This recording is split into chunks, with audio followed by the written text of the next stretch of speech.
So you mentioned Josh Allen before, and I do think he's kind of intriguing, and he's intriguing in a way that makes me want to bring up another team that I want to talk about, a team that I talked about last week, but it's the Baltimore Ravens. And not to toot my own horn, but to toot my own horn, I did say that Jackson, his unconventional fantasy production, Lamar Jackson, would be pretty appealing, and it was. Gus Edwards ran the ball pretty competently, over 100 yards. Baltimore's defense tore Oakland apart. But I think Josh Allen has fantasy appeal the same way Lamar Jackson does, because Allen puts up legitimate like rushing totals, you know? Mm-hmm. And I just think it's interesting now that like we're talking about two quarterbacks who are still sort of students of passing the ball at the NFL level, but they're already playmakers, and they're already able to, it gives you that low floor. Like, so I talked about Lamar Jackson being somebody that you may want and think that you feel more confident in than like. There's only like 7 quarterbacks that I'd say are like locks or every week starters. Everybody else, I think a bad matchup could talk you out of them. Yeah. Is there really something to that? Like with a guy like, maybe not Allen, but Lamar Jackson, like, because he has a high floor, you know? He has a high floor with the rushing totals. And you got to figure, even as a passer, like he's thrown interceptions.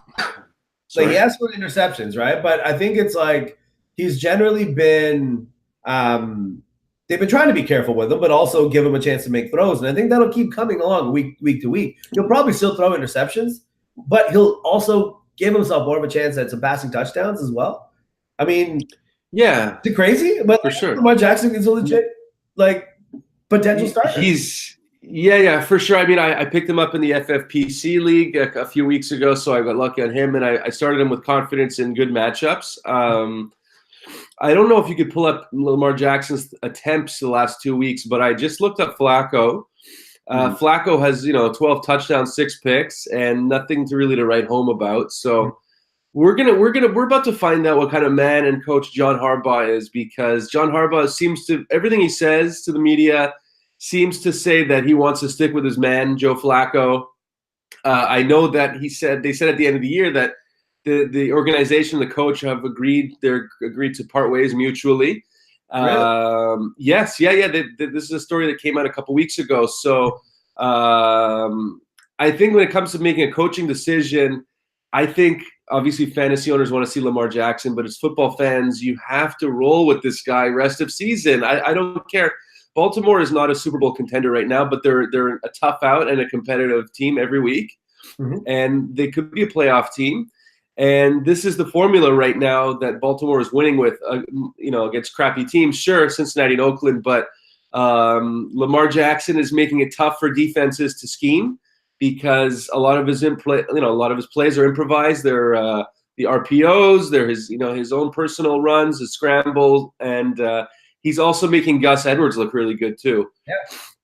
So I think Lamar Jackson is a very QB8 then, because you have the 1 to 7 guys. He could be like, he's a QB8 or 9 with a floor, a good floor immediately, and all you need from the guy is. Sorry. Do you really put him as high as QB8? Like, I'll say he can be QB8. I don't necessarily say that he is that way for the rest of the year, right? Because there's going to be times where, because QB8 means he's ahead of Carson Wentz, that he's ahead of Kirk Cousins. Right. I would say 8 to 16 week to week. Yeah, for sure. I mean, okay. I'm saying like his top, like his top, you're right. Finish, but like a really good Lamar Jackson game looks like, and it could be. If Lamar Jackson throws for 2 touchdowns and gets his usual rushing, he's a QB8 for sure, QB7. I'd say he's the starter though. I think he's QB12 at worst. Yes. Yeah, he's definitely a starter. And I don't understand why Harbaugh would go back to Flacco at all for the rest of I understand that he's Joe Flacco and he won a Super Bowl and this and that, but Ravens fans who are not even fantasy fans want Lamar Jackson in there. You got to give him game action.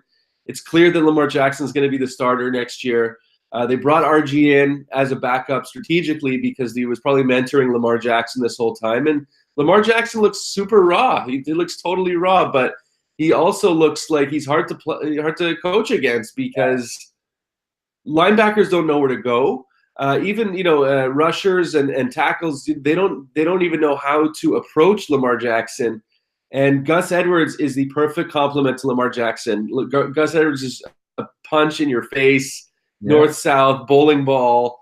And as long as Jackson is there, Gus Edwards isn't going to be Gus Edwards with Flacco. If that's what the coach is thinking. Gus Edwards, Alex Collins with Flacco. Yeah, he's going to be Alex Collins. And Evan Silva made a great point I heard on a podcast last week. He said it really reminds him of RG3 and Alfred Morris from when back in the day when Alfred Morris had a 1,500-yard season with playing with RG3. And I see that. I see that comparison because Alfred Morris is also a bit of a tough north-south runner. Yeah. And I think it just seems to be the winning formula for the Ravens. They play good enough defense where Lamar Jackson can still make a few mistakes, but still be hard to scheme against. So why would you go away from that? So we're going to see what Harbaugh is right now. I think what'll happen is, because you're right. Look, it's I think Harbaugh's going to say all the right things about Flacco because he's Flacco. He's their highly paid quarterback. He won a Super Bowl. I think they're going to say all the right things, and then Flacco's going to manage to not return to health this season. And Lamar Jackson is the guy, and he's going to take over. And I think that'll be that. It'll be the opposite of the Giants, Eli Manning, and their horrible, uncomfortable divorce that they can't seem to reconcile, that they can't manage properly.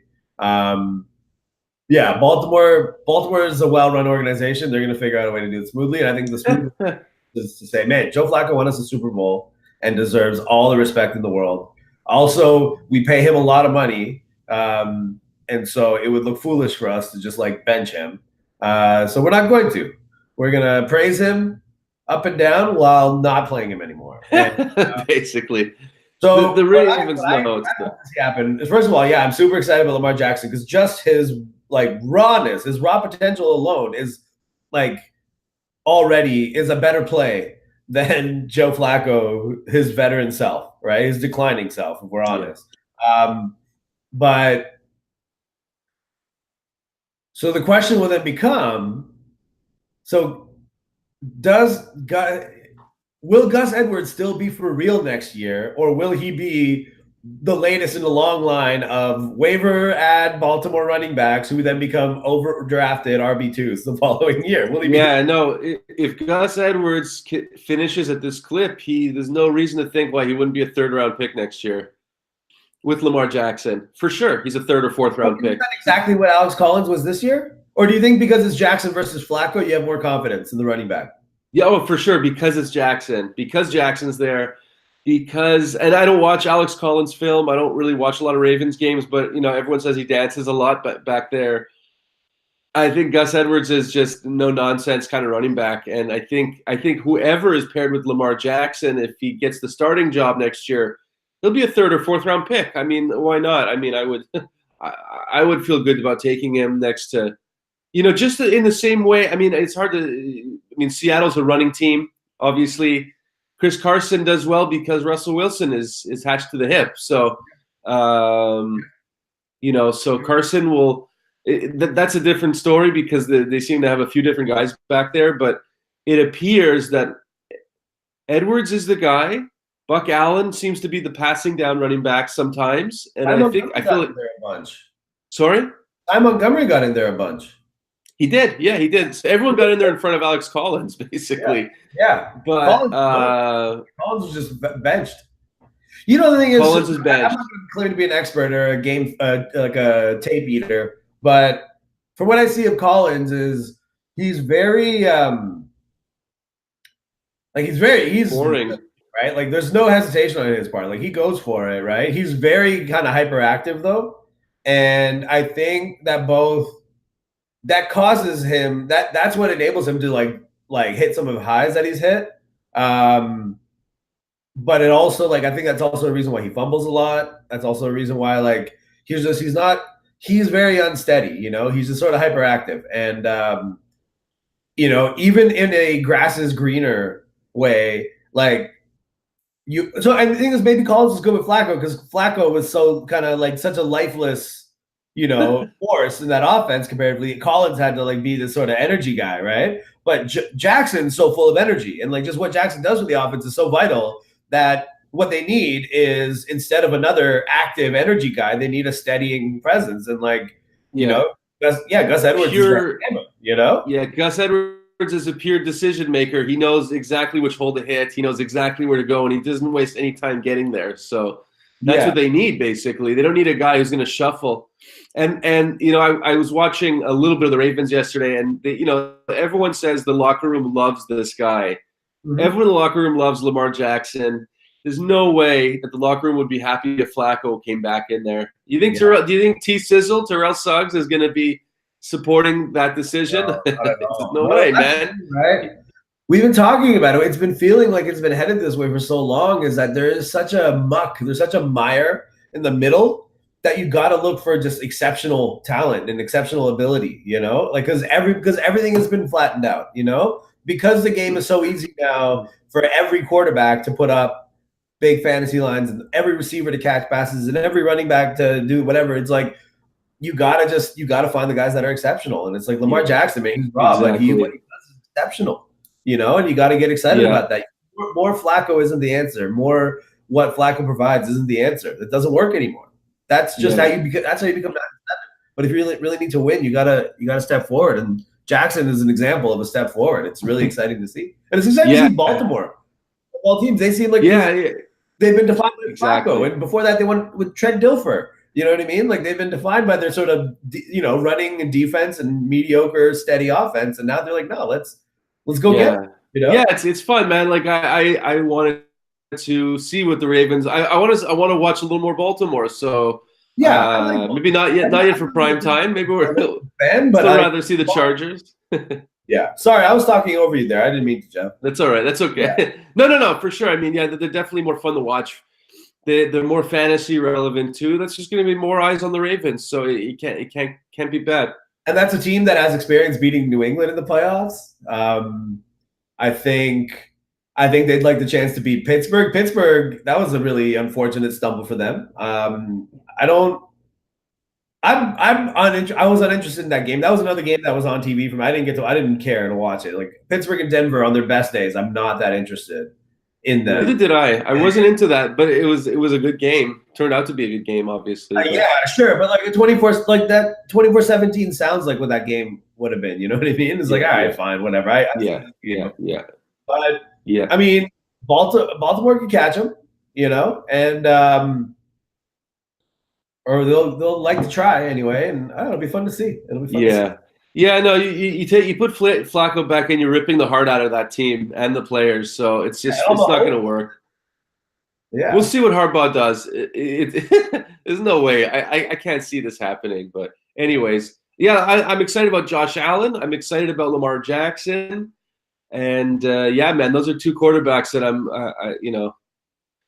I don't even want to start. We're getting to see more from the quarterback position than what we've always been used to. Like whether it's you sort of dual threat players like Jackson and Allen, or even just like Mahomes is not a dual threat because he's just a great athlete. He can do everything, but like he also you want somebody who can chuck it from the pocket. How about the best arm you've ever seen? There you go. Like either way, there's quarterbacking to the next level. Deshaun Watson, same thing, man. It's just like I think Deshaun Watson would at some point he's been learning on the job, but like I still believe in his potential because I think he's quarterbacks in the future, man. Football's getting more ridiculous at every position. It's just skill is taking over everywhere, and you're seeing things every week that we've never seen before. So it's exciting to watch. Definitely. It's like, hey, is he a good quarterback? Well, it depends. How good does he run? Is he a good running back? How good does he catch? Is he a good wide receiver? Depends. How well does he throw the ball? You know what I mean? No, it's fun, man. It's fun. It's like positionless basketball, positionless football. It's coming.